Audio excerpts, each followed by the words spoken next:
VK films movie రివ్యూస్కి స్వాగతం సుస్వాగతం. మాటలు స్వీట్గా ఉంటాయి, స్టోరీ హాట్గా ఉంటుంది.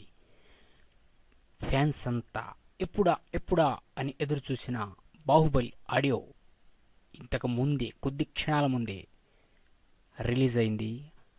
గ్రాండ్ సెలబ్రేషన్స్తో గ్రాండ్గా లాంచ్ అయింది. మరి ఈ పాటల మీద మనం ఒక రివ్యూ చెప్పుకుందాం. బాహుబలి ద బిగినింగ్ అని రాజమౌళి మినిమం 200 కోట్ల పై బడ్జెట్తో నిర్మించిన ఈ సినిమా ఆడియో లాంచ్ ఈరోజు తిరుపతిలో ఘనంగా జరిగింది. మరి ఒక్కసారి ఆ పాటల్లోకి వెళ్ళి వాటి గురించి చెప్పుకుందాం. ఈ పాటల మొత్తంలో ఒక మమతల తల్లి, ధీవర, శివుని ఆన, మహిష్మతి అనే పాటలు ఆకట్టుకునేట్లు ఉన్నాయి. మరి మరలా వింటే ఎలా ఉంటాయో తెలీదు. అన్నీ కూడా రాజుల బ్యాక్డ్రాప్ మ్యూజిక్తో వస్తున్న పాటలు. ఈ పాటలన్నిటినీ కీరవాణి మ్యూజిక్ అందించాడు. మరి కీరవాణి మార్క్ ప్రత్యేకంగా ఈ పాటలో కనిపిస్తుంది. మరియు జక్కన్న మార్క్ కూడా కనిపిస్తుంది. కానీ కుర్రకారుని ఆకర్షించే మరి ఎలిమెంట్స్ ఏమీ లేవని ఈ పాటలను విన్న తర్వాత తెలుస్తుంది. ఎందుకంటే ఇవి రొటీన్ పాటలు కాదు. ఈ పాటలు వినాలంటే చాలా గట్స్ ఉండాలి.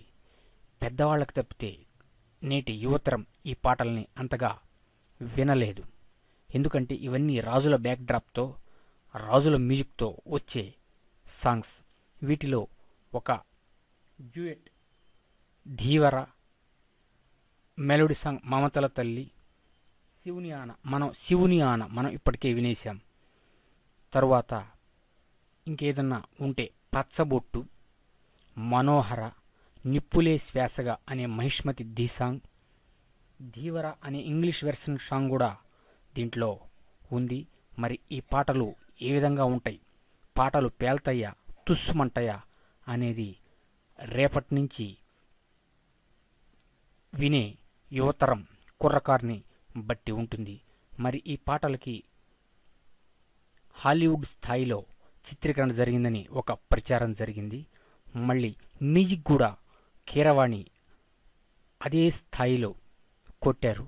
ఎంతో చక్కగా ఉన్నాయి.